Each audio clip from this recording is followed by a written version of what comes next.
like to welcome you to another It's a Grand Life. My name is Craig Nash. I'm delighted to be your host here today. And if you remember a couple of weeks ago when we started this podcast, I told you that we were going to have some guests that were just going to be outstanding and absolutely bless you to no end. And that starts today. Our guest is Ryan Brooks. He's a psychotherapist, has a very interesting specialization in his psychotherapy practice. Primarily, he does cancer counseling. In fact, his title is Cancer Counseling Specialist. That's the primary focus. And after 35 years in healthcare, I told Ryan before, I haven't met anybody with a specialization in dealing with cancer patients, and that's always been his heart. Secondarily, what folks really don't know about him is that he also has an outstanding adolescent-based practice, and he helps a lot of young kids and their families cope with some of the issues that they're wrestling with in life. And so if you want to get in touch with Ryan Brooks at the end of our podcast, go to brooks-psychotherapy.com. And Ryan, we're just delighted to have you here today. And thanks so much for being our first guest on It's a Grand Life. And so just want to get a little feel for you about your practice. Can you tell us about it and what your typical patients are like? Absolutely. Thanks for having me, by the way. And no pressure at all being the first guest, right? Yeah. But to answer your question, I've been in practice 15 years and specializing in working with cancer patients and their families for the last 12. You know, the worldwide pandemic really created this mental health crisis. And it seemed like the adolescent population was the worst hit, certainly with the lockdown and reemergence from that. And so that's when my practice really opened its doors to be about 50% adolescent based at this point. And that's been the case since about late 2019, early 2020. So this, in fact, I saw a statistic, Ryan, that behavioral health services have increased by over 46% post-COVID. And are you seeing that in your practice, right? There's more folks with a need to meet with psychotherapy professionals like yourself since the lockdown. So that isolation really didn't help us. No, it definitely. There has definitely been a huge uptick in mental health, those seeking mental health services. I don't know anyone that has open spots. And if they do, it's after being on their wait list for a number of weeks, sometimes even months. And that's the real dilemma we have right now as clinicians is how do we meet the need of so many people while also tending to our current caseload? It's been very tricky, certainly, on how to really schedule all that. That's from a practice management standpoint, it sounds like a great problem to have, but having too many patients. But I know your heart for patients, and that's got to be a challenge because you'd like to help as many folks as you can. But our focus today is on parents and grandparents and how do we identify behavioral health issues earlier in kids? I mean, what would you say to the grandparents like myself and my wife Kathy and our many listeners who are listening to this podcast, and the audience grows every week, and we're very thankful for that. But what can parents and grandparents do to identify behavioral health issues earlier in the kids they're raising?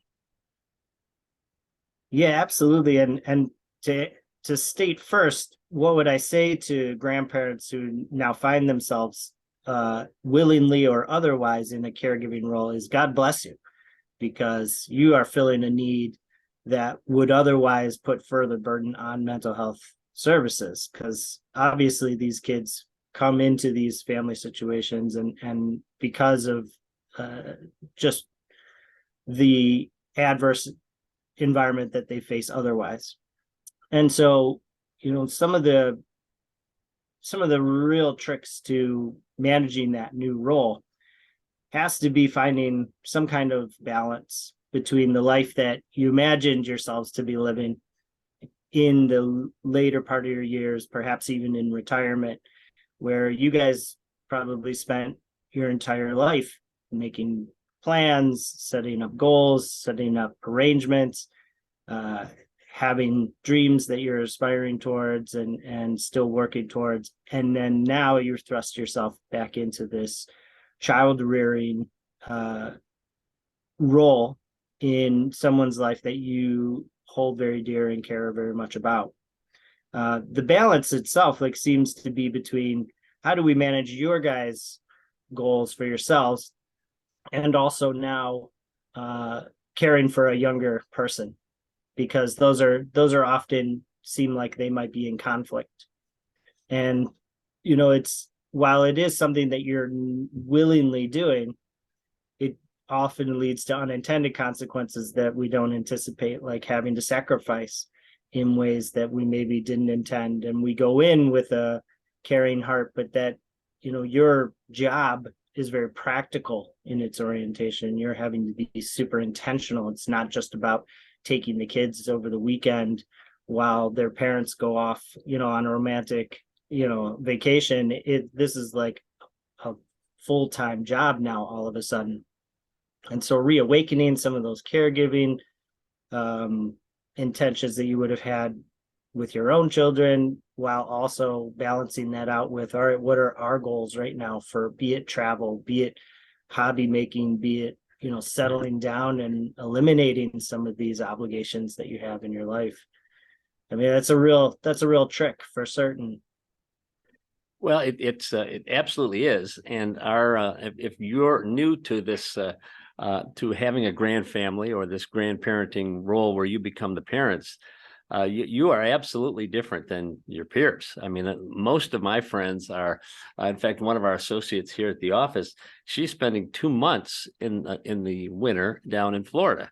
And when I always thought that would be something we would want to do. And but right now, our life, at least for the next 9 or 10 years, is tied to the school calendar.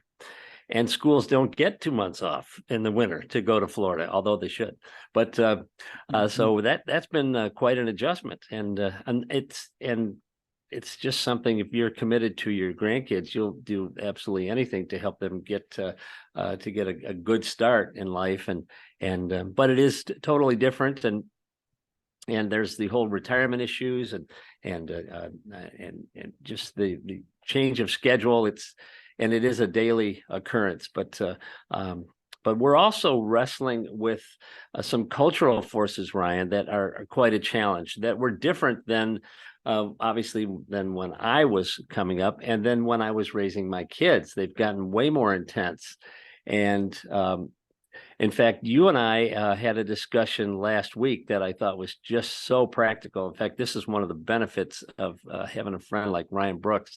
I was talking to him about a new phenomenon in my granddaughter's situation, where when she rides the bus, there are a lot of young boys, very young, that are talking about sexually explicit issues at 8, 9, 10 years old. And that, it seems to me, way younger than it used to be, than I can remember with even my kids. But you had a suggestion that I thought was so practical, and maybe you would want to share that, because we don't want our grandkids listening to R-rated conversation when they're in 2nd, 3rd, 4th, 5th, 6th grade. And but that just rolled off the tongue for you. That was just you saw through that in a heartbeat. And so how did you address that situation, and what would you recommend parents do, or grandparents, in that type of situation? Yeah, certainly. I mean, the idea that we want to shelter our kids from situations like that as much as possible, that we could pretty much assume that's fairly universal, that parents don't want their children being exposed to age inappropriate content or media before they're more in control of that environment, or being able to make more mature decisions around those issues. Having said that, those moments become teachable moments when they do encounter that adversity or that inappropriate content, and they bring that home, and then they want to talk about it because they can't possibly fully understand what they're hearing or the implications of the impact that it has on them. And while engaging and diving right into those conversations, at times you might end up finding yourself just kind of delaying that ultimate conversation and just encouraging them to ignore those older boys, you can also equip them with tools to help disengage from that content. The real reason why those boys are talking about it is because it's so enticing in its inappropriateness, right? They're aware that they shouldn't be talking about it or viewing whatever it is that they're talking about. And that ultimately, to help your child understand that this only means to hurt them, and how can they disengage. And so I believe one of the things we talked about, correct me if I'm wrong, was just maybe equipping them with some headphones and just being like, well, when that happens, we'll just put on our music, right? And I understand not all bus riding children have phones, although that's becoming more normal, certainly, Right. Younger and younger. But there are also non-phone related technologies that we can give them just to help put something in their ear that is an alternative to what it is that they're being exposed to from their peers. And, Ryan, when you suggested that, I talked to my granddaughter about it. She loved the idea. So off we went to Best Buy and we bought an MP3 player. Yes, they do still exist. I was looking for cassette players, but they didn't have any. But the MP3 player was about $60, and we bought that and loaded a couple of the local radio stations on that. And she's been using it every day.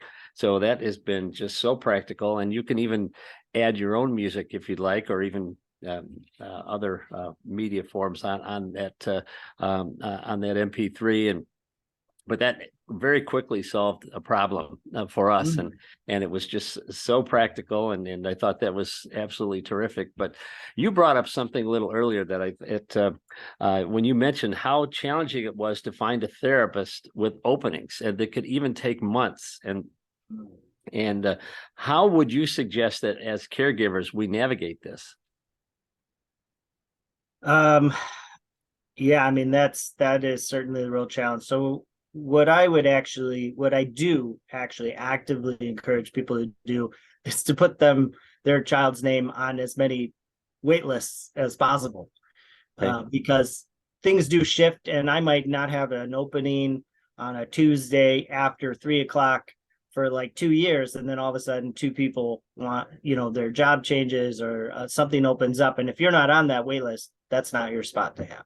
And so it's maybe just a good idea to call as many people and just be like, can I be on your wait list? And sometimes they don't even offer that without you asking necessarily. But the other thing too, though, is as clinicians, we would often joke, probably relatively inaccurately so, is that no one I know has openings, and the good ones have absolutely no openings, right? Like, and Right. so then you're like, oh man, so if you do find one with openings, why do they have openings? You nearly instantly become suspect of it. But that's not necessarily universally a bad thing, in fact, because there's lots of clinicians that manage their schedules in a self-care oriented way, where they don't overload themselves, and so they keep certain spots open and kind of fluctuate their schedule accordingly. And so, not to be defeated if you do make 10, 15 phone calls and you don't find anyone willing to create a space, because ultimately there's probably clinicians that we just haven't called yet that ultimately have spaces available and are willing to make space, and they run their schedule differently than, say, someone like myself, who's in full-time and often have a full book. But the other thing too, though, is just knowing that you guys are already doing a therapist's work just by being available to this child in a way that their biological caregivers are not able to be so. And so just knowing that just you seeking out those mental health services and helping them identify that someone else could really be added value to our learning experience and to our development of healthy coping strategies and whatnot, that validation for that child, just them knowing that you're actively seeking help for them, that has huge benefits. And in the end, circling back to this idea of there being good clinicians, bad clinicians, like almost like more than 90% of the felt benefit of therapy comes from your relationship with your clinician. And so they're the ultimate decider of whether or not this is going to be a helpful environment for them or not. Because sometimes, most of the time, They just need a safe place to be able to come and talk about stuff that they're not able to talk to anyone about, sometimes even grandma and grandpa. Well, sometimes we're in the room with them, but we're not listening, right? And that's just so important. And if you've just joined us here on our podcast, It's a Grand Life, our guest today is Ryan Brooks from Brooks Psychotherapy PC. You can find out more about Ryan by going to his website, brooks-psychotherapy.com. And I've just found him just so helpful in our situation with in our grand family and raising our granddaughter. And I wanted to ask you, Ryan, what is your number one rule of thumb for grandparents who become parents for raising emotionally healthy kids? Yeah, so I thought a lot about this when you posed it as something that we could talk about.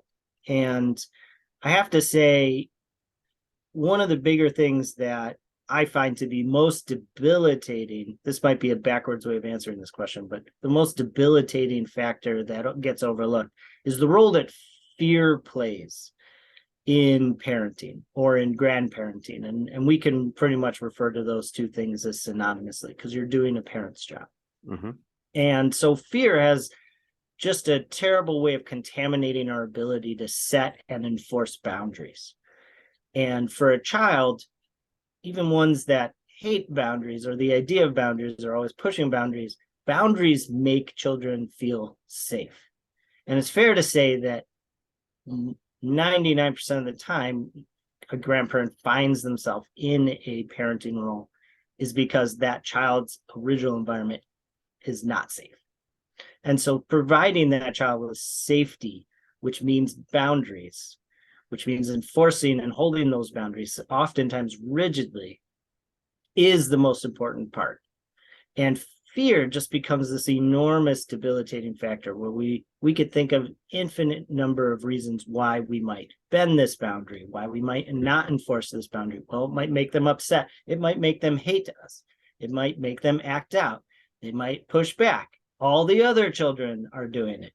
That we can come up with numbers of reasons why we would undermine our own sense of what we need to do to create that safe environment for this child. But fear has to be something that as a parent and as a grandparent, we have to overcome. We got to find a way that it does not play a role in our decision-making. And it's kind of been something recently that I've started really kind of amplifying or emphasizing in my practice is that, fear-informed decision-making or fear-informed logic leads to nothingness. Mm-hmm. Oftentimes we think it leads to safety. Well, if I avoid doing that, then I won't have this adverse outcome occur. But actually, fear just leads to nothing. And so fear-based decisions lead to zero change, zero growth. Whereas boundaries and boundary enforcement, even in the face of fear, because that's a huge misnomer that, parents that actively and effectively set boundaries and enforce them, that they aren't worried about the impact of their boundaries. That is not the case. It's what we do in the face of fear that makes that so important. But that ultimately, that our ability to set those boundaries and hold those, even though the child says, well, I hate you for setting this boundary, what they're actually communicating is, thank you for caring enough to set this boundary for me. Boy, that's good stuff right there. That is absolutely worth the price of admission right there. But just but as grandparents, in our normal role, we like that we could have loose boundaries. We could give the kids candy and send them home to the parents. And that ideally, that was what we all thought was going to happen. But now we've got to be the parents and we've got to set the boundaries and in that role of having a safe environment. I just remember a phone conversation that Grace's uncle had with her in the car one day, and he said, Grace, what do you want? And she said, I want to be safe. I want to go home, Uncle Jimmy. I want to be safe. And it was just so clear to us. And what you just said, every child is thinking about, because their world has kind of the rug's been pulled out from them. And the more secure and more safe the environment we can create for these grandkids, the better. And That's the whole idea behind the grand family. So that's a really great rule of thumb. And what about red flags for grandparents raising their grands? And what should we keep an eye on? And you see this in your practice all the time, and you probably wish you could talk to parents before the kids came to you and say, this is what you're missing. But for our listeners, what should they be looking out for? Yeah, I mean, it's if I just hold off on that question real quick, you really brought up the idea too that like for grandparents, I mean, there's a huge loss for you stepping into a role like this. Obviously, it's something you guys feel compelled to do, and something is tugging on your heart that is really encouraging you to step into this role, with all of its challenges. But that it is a huge loss, because the loss of the ability to just be grandma and grandpa and to be the spoiling person in their lives, who just takes them on vacations or gives them whatever they want, or doesn't say no. I mean, you're having to go against those natural inclinations, and really there's a huge loss for you guys in that. And so just to recognize that, just to be like, yeah, this sucks, but it sucks not because we hate what we're doing. It sucks because of the loss that we've incurred as a result of taking on this role. And so for yourselves, just to validate that those two things aren't competing, they don't cancel each other out. Just because we hate being in this role doesn't mean that we also love that we had this opportunity to serve in this role to our grandchild. Those things happen in parallel with one another. And so not to feel guilty for sometimes resenting this role, because isn't that just like a normal thing for humans to have, to resent loss that they incurred beyond their control? Right. I mean, that's just part of life. And yeah, when we make choices and we say yes to doing the quote unquote right thing, or the thing that we feel compelled to do, it does come with a loss. It does come with sacrifice or consequences. And so just to recognize that it's okay to feel both those things. It's okay to feel that loss, to feel that anger, that resentment. And we don't have to be angry or resentful at anyone. It can just be this situation that we're in. But then if we don't acknowledge that, sometimes that resentment pours into the role that we've chosen for ourselves, the one that we really enjoy doing.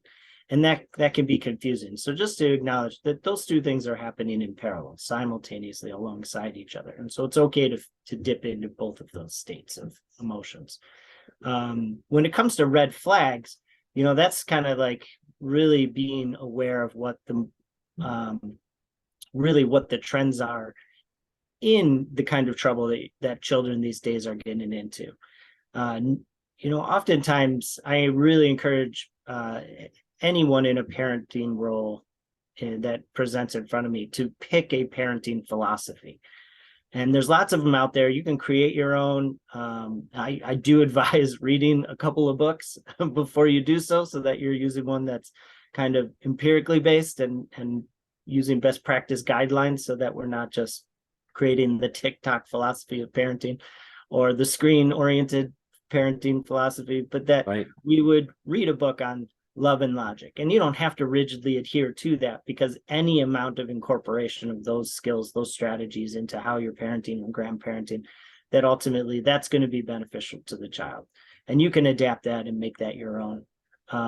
But that red flags can often be navigated by adhering to those parenting philosophies, because while those red flags, the things that children are vulnerable to, they change from generation to generation, but the effectiveness of the boundary system and engaging with children about those controversial exposures and new technologies and privileges that other kids might have that you don't, like those conversations, those can remain the same no matter what it is, right? Because like the scariest thing is like the technologies that have yet to be invented, or the exposures that they have yet to really come to. Like those are all ahead of us, but that doesn't mean we have to develop completely new strategies to cope with those.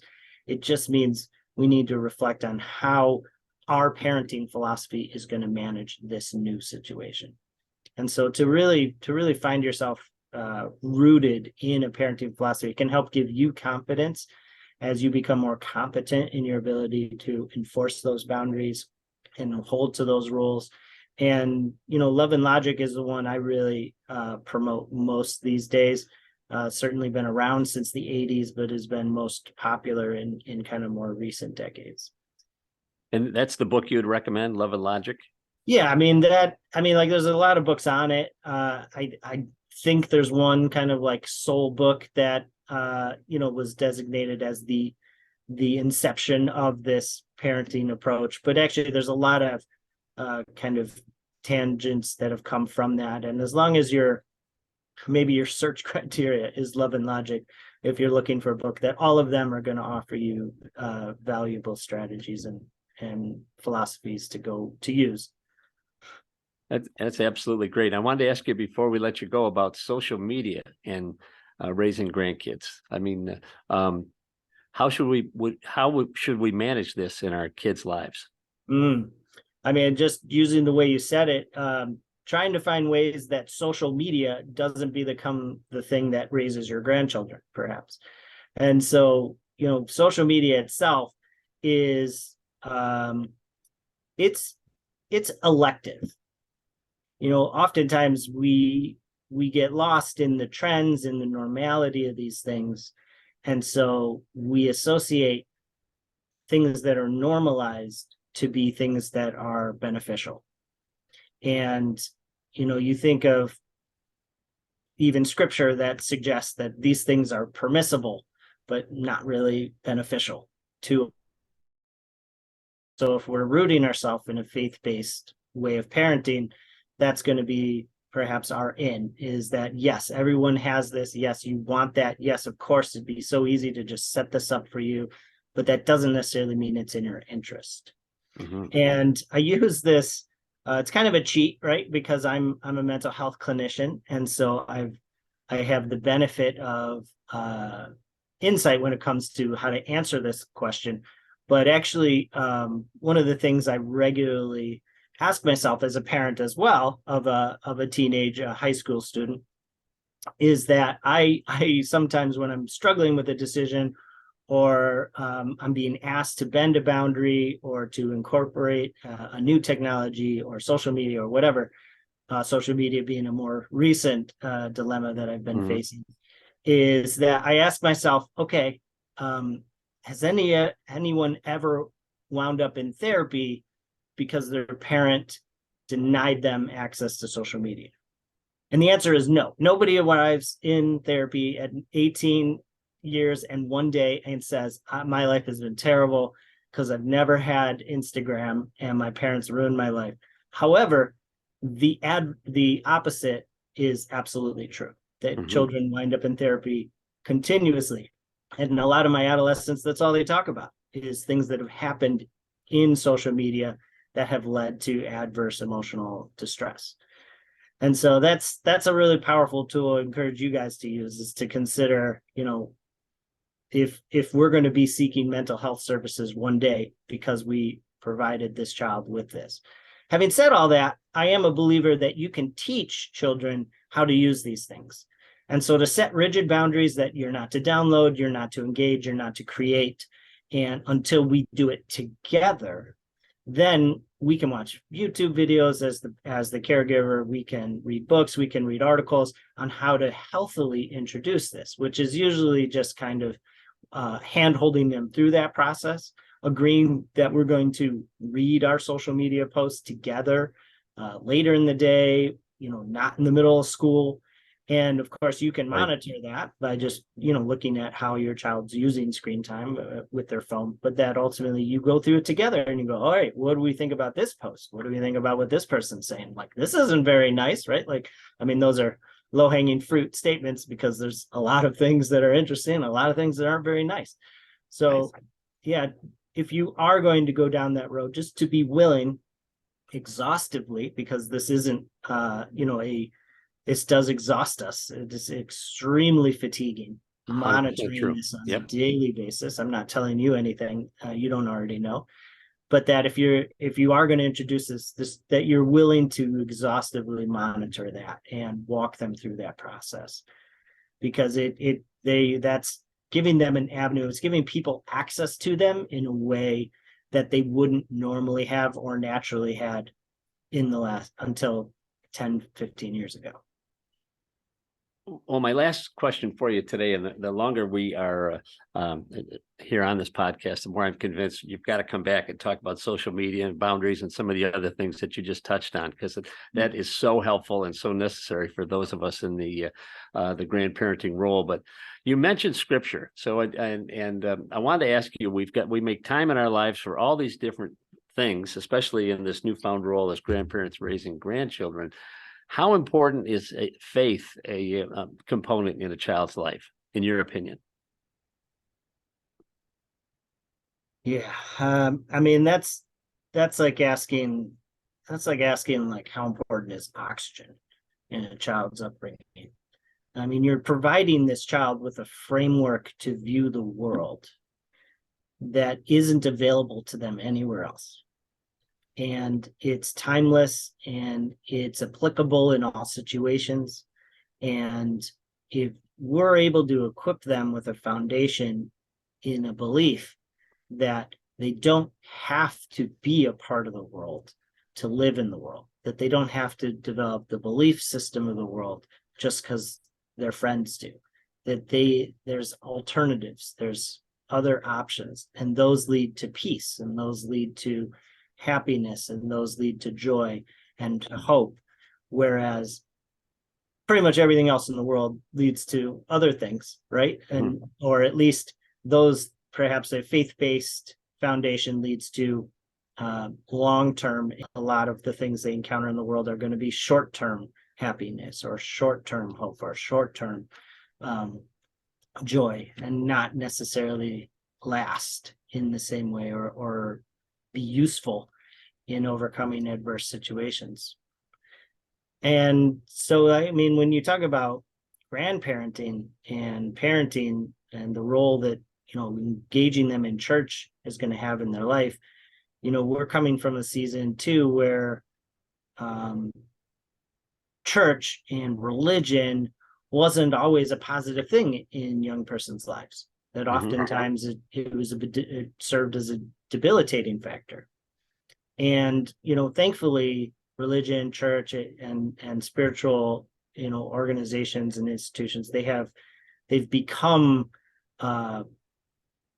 they've kind of adapted to that and learned from those mistakes, perhaps, and so are not using the same mechanisms that might lead to harm or negative feelings around religion or faith-based practices as much. And so just even involving them in a church community where they can make friends who are like-minded and learning the same things, and they're getting the same message on repeat and hearing both at home but also from their spiritual leaders and their small group leaders and their peers, that the message is getting in there in a way that the world is trying to rob them of, because the world is not enforcing these kinds of resiliency like strategies or alternative focuses that pull us above the situation or away from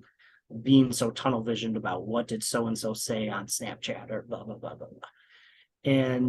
And so just involving them in church or those kind of small groups or activities, having them be around the house when you're hosting your small group yourself, just them seeing, and this becoming the new normal. Yeah, people come over to my house and they talk about God, and letting them listen in from the next room, because that's how we model the appropriate use of this faith-based belief system. This is how we promote community. This is what we encourage them to do when they're older and they're in youth group and they have small groups, and it just provides them with the framework that they can always come back to, even if they lose their way for a little bit or find themselves kind of lost in the world, that they can come back to this.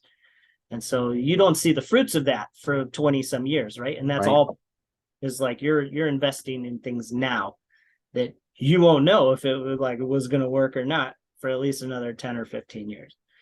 And so just believing that, though, that this is how we're trying to raise our child. This is what we believe is the right thing to do. And then knowing that you're planting seeds that you might not see the fruit of for the next, 10, 15 years. So, I know you have children as well as 2 grandchildren, of course. Right. And I don't think you can have one without the other, but ultimately, you guys yourselves are probably just now starting to wonder if the seeds that have been planted will start to produce fruit in your most recent generation of offspring. So Right. this is the game that you're playing. Certainly, your grandchild too is going along with what you're doing, but then they're going to form their own mind and they're going to make their own decisions and make their own mistakes, and that's okay too. That's not a reflection on you having failed or failed to do or execute anything, because the foundation is really what is going to support them when they do become disillusioned and figure out that all of this is just a game that's being played, and there's no way to win except to not play. It's very interesting that you make those comments about seeing fruit in our kids. I have a couple thoughts on that. I had a partner who just had a great sense of humor, and she had a couple of grandkids, and she would say, if I would have known the grandkids were so great, I would have figured out how to have grandkids without having kids. I would have gone right to grandkids. I thought that was pretty funny. But this past weekend, we were chatting with our son, who's in the middle of his career now, and he's out of college and doing his thing, and we're just praying that he connects spiritually, and of course, he's got to do that. Mom and dad can't do that anymore. But he said, we this year I'm going to try and be in the Bible every day. And as someone who lived by that just kind of blew Kathy and I away. But as Charles Stanley says, we reap more than we sow, and longer than we sow it, but we definitely reap what we sow. So it's absolutely so important. And as you were talking, Ryan, I was thinking about the grandkids, the grandparents that are sitting at home going, I remember dragging my kids to youth group, dragging my kids to church or to catechism or whatever you want to call it. And, I thought those days were over. I'm a grandparent now. I don't have to do that. But Grandma and Grandpa, if you're not going to do it, who's going to do it? And I promise you, the conversations on the bus are very much there on any bus you ride. These little ones ride, and it is not a lot of uplifting. There's no dissertation on the 10 Commandments going on in the school buses right now, but the impact that we can have introducing our grandkids to what our faith means to us. Our guest today on It's a Grand Life has been Ryan Brooks. Just been such a blessing to have. And Ryan, I can't thank you enough for all that you've shared today. I hope you'll come back and maybe we can take one of these topics and you could really dive into it. But if you want to find out more about Ryan Brooks' practice, go to brooks-psychotherapy.com. And we're so delighted that you joined us here on It's a Grand Life. We're here to provide guests like Ryan and others to really give you the necessary content and tips and shortcuts you need to make it a grand life with your granddaughter and grandson. We love you. We're praying for you. By all means, reach out to us on social media. If you've got a prayer request, if you've got a subject that you'd want Ryan to come back and tackle next time we have him on, please let us know that, because we want to be a blessing to the grand family community. But thank you so much for joining us, and we'll see you real soon on another It's a Grand Life. Remember to never waste your pain. Your story can help others. That's the whole point of It's a Grand Life. Please reach out to me. I can be a blessing to you and pray for you, or help you connect to free resources that can make your journey a little easier. God can use your situation to bless others, even halfway around the world. Together, we have hope. And as my own grandma used to say, and she was always quoting biblical promises to me, but this one from Isaiah 26:3, he will keep him or her in perfect peace, whose mind is fixed on him because he trusts in him.